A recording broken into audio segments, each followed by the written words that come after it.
Hi friends, ఎలా ఉన్నారు? బాగున్నారా? ఈరోజు ఓ చెలియా 4వ ఎపిసోడ్. కథలోకి వెళితే శ్వేత, హర్ష ఇద్దరు ఒకరి కళ్ళల్లో ఒకళ్ళు చూసుకుంటూ ఉండగా కింద పెద్ద శబ్దం రాగానే ఇద్దరూ పరుగున కిందకి వస్తారు. వాళ్ళ నాన్నగారి గదిలో ఆ శబ్దం వస్తుంది. అందరూ అక్కడికి వెళతారు. అక్కడికి వెళ్ళి చూసేసరికి కోమాలో ఉన్న వాళ్ళ నాన్నగారికి కొంచెం కదలికలు వచ్చి అక్కడ ఉన్న వస్తువు పడిపోతుంది. అది చూసి అందరూ సంతోషిస్తారు. డాక్టర్ గారికి ఫోన్ చేస్తే, మీ నాన్నగారికి కదలికలు వచ్చింది కాబట్టి మన ప్రయత్నం ఫలించింది, ఆయన త్వరలోనే కోలుకుంటారు, తిరిగి మామూలు మనిషి అవుతారు అని చెప్తారు. అది విని చాలా సంతోషిస్తారు. అందరూ రెస్ట్ తీసుకుంటారు అని ఆయన గదిలో నుంచి బయటికి వచ్చి హాల్లో కూర్చునేసరికే వాళ్ళ ఇంటి కులగురువు ఆయన ఇంటికి వస్తారు. ఆయన్ని చూడగానే అందరూ లెగిసి నించుని నమస్కారం చేసి, కూర్చోండి గురువుగారు, అందరూ బాగున్నారా ఊర్లో అని కుశల ప్రశ్నలు అడుగుతారు. ఎందుకంటే వాళ్ళది ఈ ఊరు కాదు, వాళ్ళ సొంత ఊరు రామాపురం. అక్కడ వాళ్ళకి రామాలయం కూడా ఉంది. ప్రతి ఏడాది ఈ గుడిలో ఉత్సవాలు జరుగుతూ ఉంటాయి. వాటి గురించి చెప్పి వెళ్ళటానికి ఆయన ఇక్కడికి వచ్చారు.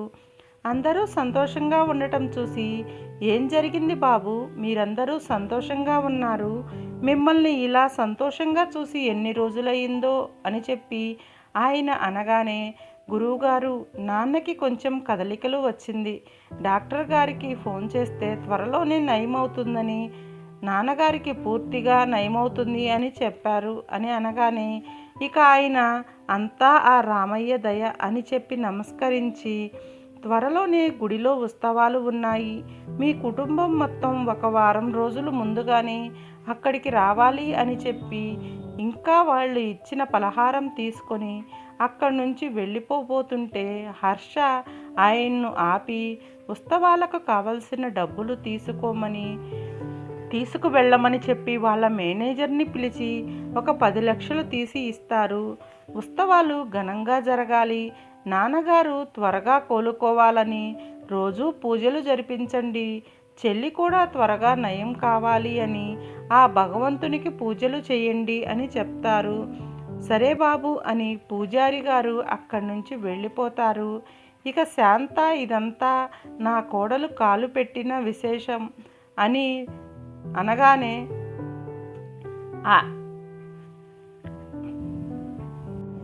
ఆయన త్వరలోనే కోలుకుంటారు అని చెప్పి అనగానే, ఆ మాటలకి హర్షకి చాలా కోపం వస్తుంది.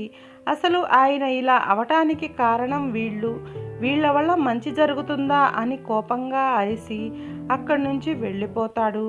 అలా హర్ష ప్రవర్తించేసరికి అక్కడ ఉన్న వాళ్ళ ఆనందం కాస్త ఆవిరైపోతుంది. ఇక అందరూ డల్గా ఉండటం చూసిన తాతయ్య గారు, ఈరోజు ఈ సంతోష విషయం జరగటం వలన మనం గుడిలోకి వెళ్ళి పూజ చేపిద్దాము అని చెప్పి అనగానే, సాయంత్రం అందరూ గుడికి బయలుదేరి వెళతారు. గుడిలో ప్రదక్షిణలు చేస్తూ ఉంటే బామ్మగారు నేను తిరగలేను అని ఒక చోట కూర్చొని ఉంటారు. ఇక శ్వేత వాళ్ళ అత్తయ్య ఇద్దరూ ప్రదక్షిణాలు చేస్తూ ఉంటే వాళ్ళ అత్తయ్య గారు కొన్ని ప్రదక్షిణలు చేసి, నేను పూజకి కావలసిన ఏర్పాట్లు చేసి వస్తాను, నువ్వు పూర్తి చేసుకొని రామ్మా అంటే సరేనని ప్రదక్షిణలు చేస్తూ ఉంటుంది శ్వేత. అంతలోకి అక్కడ వాళ్ళ అన్నయ్యను చూసిన శ్వేత సంతోషంగా అన్నయ్య దగ్గరికి వెళ్ళి, అన్నయ్య అని ముట్టుకోగానే చేతిని ఒక్క విదిలింపున విదిలించి, నువ్వు ఇంకా నన్ను వదిలిపెట్టవా, వెళ్ళిపో, నా కళ్ళ ముందు నుంచి వెళ్ళిపో, అక్కడ కూర్చున్న బిచ్చగత్తె వచ్చి నన్ను ముట్టుకున్నా ఇంత అసహించుకునేవాడిని కాదు, నువ్వు నా తల్లిని చంపిన హంతకురాలివి, నువ్వు నా ముందుకు రాకు అని చాలా కోపంగా అంటాడు. అది విని ప్రాణం చచ్చిపోయినట్లు ఉన్న శ్వేత మౌనంగా అక్కడి నుంచి తలదించుకొని పక్కకు వచ్చేసి జీవోత్సవంలా ఒక చెట్టు కింద కూర్చుంటుంది. ఇదంతా దూరంగా ఉన్న బామ్మగారు చూస్తుంది. ఎవరతను, ఎందుకు శ్వేతని అలా విదిలిస్తున్నాడు అని అక్కడికి వెళ్ళి పక్కనే ఉన్న ఒక ఆవిడని అడుగుతుంది. ఆవిడెవరంటే శ్వేతని పెంచిన ఆ ఇంటి పని మనిషి, తన పేరు సుజాత. అమ్మాయి, ఎవరు అబ్బాయి, ఎందుకు ఆ అమ్మాయిని అలా అరుస్తున్నాడు అని శ్వేత ఎవరో తెలియనట్లు అడుగుతుంది బామ్మ.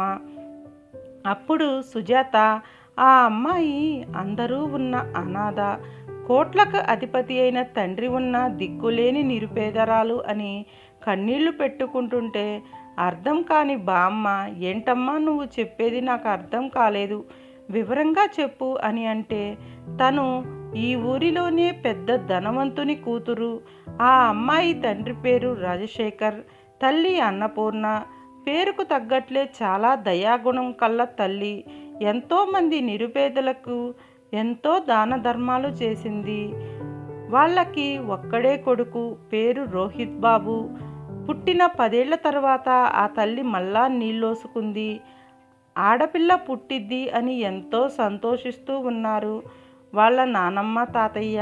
అప్పటికే వాళ్ళింట్లో ఉంటున్న రాజశేఖర్ వాళ్ళ మేనత్త అయిన కాంతమ్మ, తన కూతురు తిలోత్తమ. భర్త వదిలేయటంతో వీళ్ళిద్దరూ ఇక్కడే వచ్చి ఉండేవారు. వీళ్ళకి అన్నపూర్ణని చూస్తే తట్టుకోలేనంత ద్వేషం. తన స్థానంలో తిలోత్తమని ఉంచాలి అని కాంతమ్మ ఎప్పుడూ కోరుకుంటూ ఉండేది.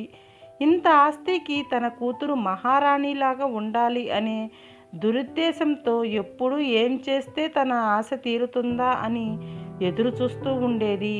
ఇదిలా ఉండగా అన్నపూర్ణమ్మ నిండు గర్భిణీగా ఉన్న రోజుల్లో మెట్ల మీద నూనె వేసి దిగి వస్తుంటే కావాలనే నూనె వేసి కింద పడేటట్లు చేసి హాస్పిటల్కి వెళ్ళే దారిలోనే అన్నపూర్ణమ్మ చనిపోయి బిడ్డకి జన్మనిచ్చింది. ఎంతో ప్రేమతో ఉండే తన భార్య దూరమయ్యేసరికి పిచ్చివాడైపోయాడు రాజశేఖర్. గదిలో నుంచి బయటికి వచ్చేవాడే కాదు, ఇల్లు శ్మశానంలాగా మారుతున్నట్లు అనిపిస్తుంది చూసేవారికి. ఆ తల్లి లేకపోతే ఇంట్లో ఏదో తెలియని లోటు కనిపిస్తుంది. కొడుకు అలా అయిపోవటం, కోడలు దూరమవ్వటం చూసి ఆ పెద్దవాళ్ళు తట్టుకోలేక చాలా కృంగిపోయారు.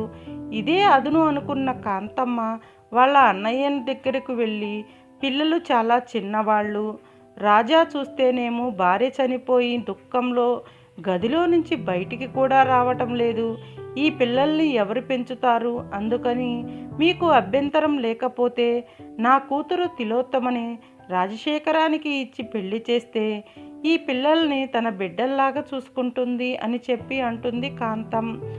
ఆ మాటలు వీళ్లకు కూడా నచ్చుతాయి. ఎందుకంటే అయిన వాళ్ళైతే తన మనవడిని మనవరాలని బాగా చూసుకుంటారు అన్న ఆశతో రాజశేఖర్ వద్దంటున్న తనకి నచ్చచెప్పి పిల్లల కోసం పెళ్లి చేస్తారు వాళ్ళు. వాళ్ళ తల్లిదండ్రులు అయినా వాళ్ళకి ఇక్కడ ఉండటం మనసుకి ఇబ్బందిగా అనిపించి వాళ్ళ సొంత ఊరికి వెళ్ళిపోతారు. కాంతానికి మరో కొడుకు కూడా ఉన్నాడు. వాడికి లేని వ్యసనాలు లేవు. వాడు కూడా ఇక్కడికి వచ్చి చక్కగా సరదాగా తిరుగుతూ ఎంజాయ్ చేయటం మొదలుపెట్టాడు. తిలోత్తమ చాలా తెలివిగలది, చదువుకు ఉంది. ఇక రాజశేఖర్ ఇంట్లో నుంచి బయటికి వెళ్ళకపోవడంతో ఆ బిజినెస్ వ్యవహారాలన్నీ తనే తీసుకొని తను మెయింటెన్స్ చేయడం మొదలుపెట్టింది. తిలోత్తమ కాంతం కలిసి ఆ పిల్లల్ని తండ్రికి దూరం చేయాలి అని గురువుగారిని ఇంటికి తీసుకువచ్చి ఆయన చేత చెప్పించారు. ఈ పిల్ల నష్టజాతకురాలు, ఈ పిల్ల పుట్టడంతోనే తన తల్లి చనిపోయింది, గండంతో పుట్టింది అని లేనిపోనివి ఆ పసిబిడ్డ మీద వేశారు. ఈ పిల్ల ఎవరితో అయినా ప్రేమగా ఉంటుందో వాళ్ళు ఈ భూమి మీద ఉండరు అని చెప్పేసరికే రోహిత్కి అప్పుడే ఊహ తెలిసిన ఉండడంతో తన తల్లి చావుకి కారణమైన చెల్లిని ద్వేషించటం మొదలుపెట్టాడు. తన్ని చూస్తేనే కొట్టాలన్నంత కోపంతో రగిలిపోతూ ఉంటాడు. ఆ పసిబిడ్డని ఎవ్వరూ పట్టించుకునేవాళ్ళు కాదు, కనీసం పాలు కూడా పట్టించేవాళ్ళు కాదు. ఇక ఆ ఇంట్లో పనిచేసే వాళ్ళే ఆ బిడ్డకి తల్లిదండ్రులు అయ్యారు అని చెప్పి కన్నీళ్లు పెట్టుకుంటుంది సుజాత. ఇది ఈరోజు ఎపిసోడ్. ఈ వీడియో కనుక మీకు నచ్చితే లైక్ చేయండి, షేర్ చేయండి, కామెంట్ చేయండి. మరిన్ని వీడియోల కోసం మా ఛానల్ని సబ్స్క్రైబ్ చేయండి. పక్కనే ఉన్న బెల్ ఐకాన్ నొక్కండి. Thank you for watching.